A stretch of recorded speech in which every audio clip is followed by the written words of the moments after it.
In this example problem, we have to find out how much net amount of work is done as a 25 kilogram block is pushed a distance of 5 meters along an incline that has a coefficient of kinetic friction of 0.1.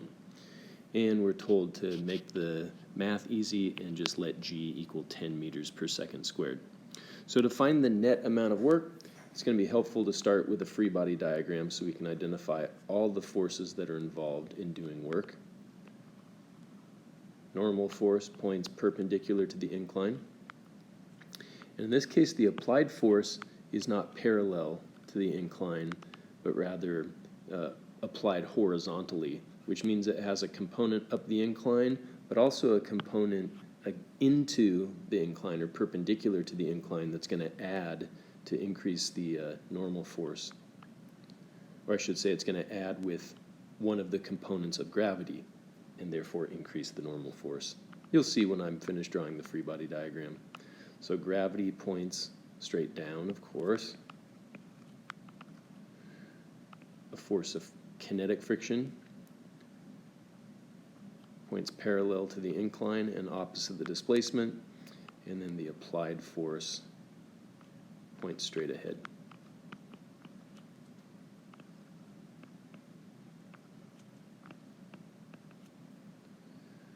Okay, so there's our unresolved free body diagram. Let's turn that into a resolved free body diagram.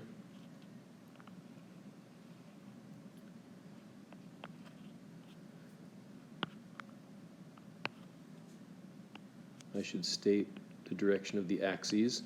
So the x-axis is the same as the direction of the 5-meter displacement, which means the normal force lies along the y-axis and doesn't need to be broken into any components. There's an angle of 37 degrees between the applied force and the displacement axis. And that same angle of 37 degrees shows up here in the free body diagram. So we've got a component of the applied force parallel to the incline. This would be F cosine theta. There's a component of the applied force perpendicular to the incline. That's F sine theta. And as I said earlier, that adds with one of the components of gravity, which would be mg cosine theta. And so those two forces in combination add up to be equal to the normal force. And then there's two forces back in this direction. There's the other component of gravity, mg sine theta, and there's the frictional force, which is mu kinetic multiplied by normal force. Okay, so to calculate the net amount of work, what we need to do is calculate the work from each individual force. So there's going to be some work done by the normal force. There's work done by the applied force. There's work done by gravity. And there's work done by friction. Let's find out the work done by all of these forces and add it together and consider that to be the net amount of work. So first off, the work done, well, in general, work is always the dot product between a force and a displacement. But in the end, that means it's just the magnitude of the force times the magnitude of the displacement times the cosine of the angle between those. So in this case, I'll say cosine of phi when I write this equation because we've already identified theta as 37 degrees, and it's no guarantee that the angle between the force and the displacement is always 37 degrees. For example, the angle between the displacement, which is the same thing as the x-axis, and gravity is not 37 degrees, it's 37 degrees plus an additional 90 degrees, or in other words, 127 degrees. But I'm skipping ahead. Let's get back to the work from the normal force. This should be the magnitude of the normal force multiplied by the displacement of 5 meters multiplied by the cosine of the angle between these. So I'm not going to call that cosine theta because that angle is definitely not 37 degrees. The angle between the displacement and the normal force is 90 degrees. Right, so this is cosine 90, but cosine of 90 is 0, and so the amount of work done by the normal force is 0. But that's pretty easy to see, right? If the normal force points along the y-axis and the displacement is along the x-axis, whenever a force is perpendicular to the displacement, that force does 0 work. So the work done by the applied force is the magnitude of the applied force times the magnitude of the displacement multiplied by the cosine of the angle. Now in this case, that angle is theta, that is 37 degrees. So this is going to be a force of 300 newtons times a displacement of 5 meters, and the cosine of 37 degrees is roughly 0.8.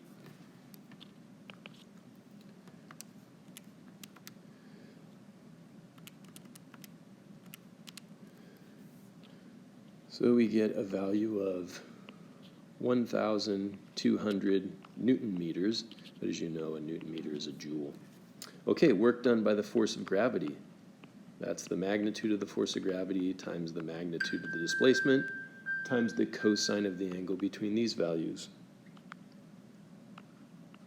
And the angle between the force of gravity and the displacement is 127 degrees. Okay, so let's see, mg, 25 kilograms and 10 meters per second squared. So the weight is 250 newtons. The displacement is 5 meters, and cosine of 127 degrees is roughly negative 0.6. So the fact that we're getting a negative value here just means that the applied force tends to increase the kinetic energy of the block as it slides up the incline, whereas the pull of gravity tends to decrease the kinetic energy of the block. Okay, grab a calculator, see what we get. 250 times 5 times negative 0.6 gives us negative 750 joules. Lastly, the work done by the force of friction. Now this one is a little trickier. It's going to be the magnitude of the friction force, which is mu n, multiplied by the magnitude of the displacement, multiplied by the angle between those, which would be the cosine of, let's see, what's the angle between the friction force and the displacement? Well, one point's in the negative x-axis, one in the positive x-axis, so the angle is actually 180 degrees, but the cosine of 180 is just negative 1. Okay, but what do we plug in for normal force now? Don't make the mistake of assuming that normal force is always mg cosine theta. Often cases on an incline that's true, but remember, in this example, the normal force is more, here we can see it on the resolved free body diagram, the normal force is more than just mg cosine theta, it's mg cosine theta plus this additional component of the applied force. So we've got to make a substitution here. Let me do a little erasing, make room.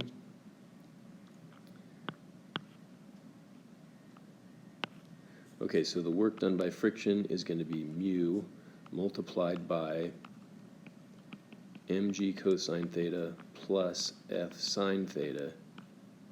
So all of that represents the force of friction, and then we need to still multiply that times the displacement, and then all of that times negative 1.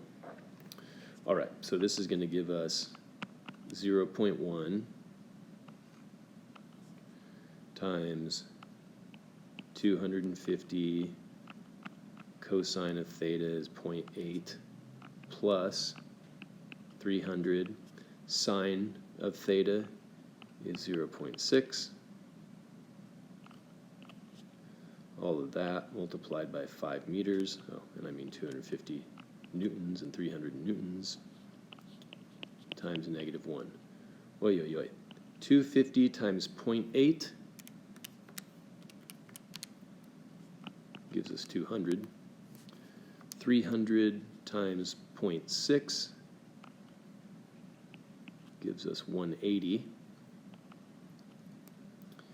So all of that is 380, multiplied by 0.1 would be 38, and 38 times 5 times -1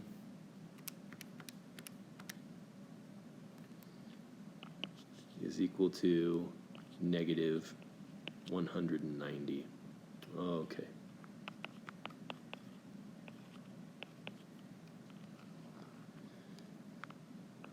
So the net amount of work is equal to 1,200 joules minus 750 joules minus 190 joules for a grand total of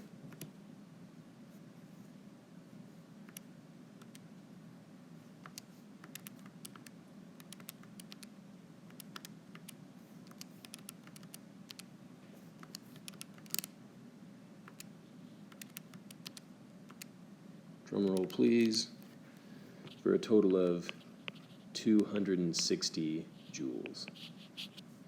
Now let's double check our work by solving this problem a slightly different way. Instead of finding the work done by each individual force and then adding up all that work, what if we just found from our free body diagram what the net force is equal to?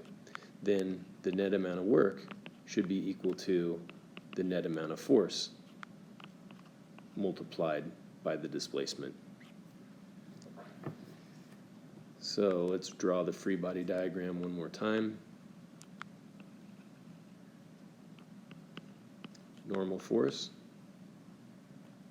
Two forces point in this direction, mg cosine theta plus f sine theta. One force in this direction, f cosine theta, and two forces back in this direction, mu n plus mg sine theta. Okay.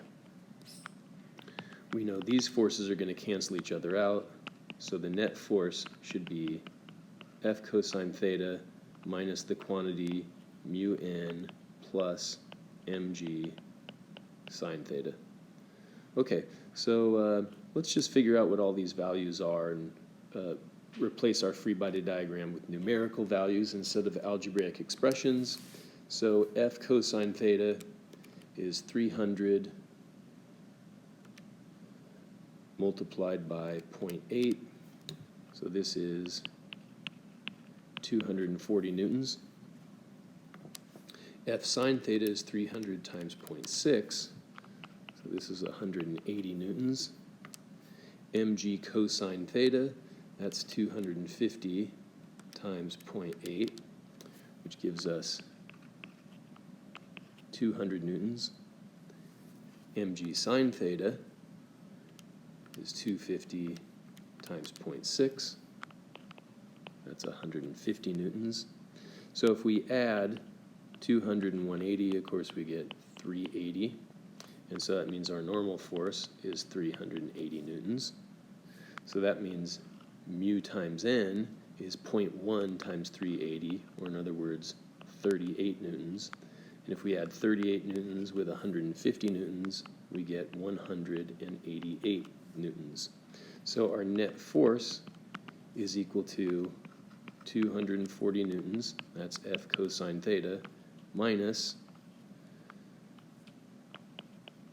188 newtons,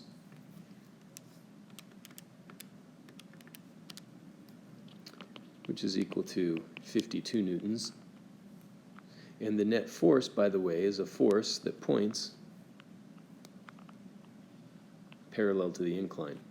So, right, once normal force and these forces cancel each other out, then you're just left with a force in the direction of the displacement minus a force opposite, and this was the 240 minus 188. So this force of 52 newtons points in the same direction as the displacement. The net force is parallel to the incline, the displacement is parallel to the incline, and so the net amount of work is equal to the magnitude of the net force, 52 newtons, multiplied by the magnitude of the displacement, 5 meters, and because those two point in the same direction, if we want to, we can call this cosine of 0 degrees, but not really necessary. We know the cosine of 0 is 1, and 52 times 5 indeed gives us 260 joules, which is the same answer that we got in the first half of this problem. So there you have it, and thanks for watching.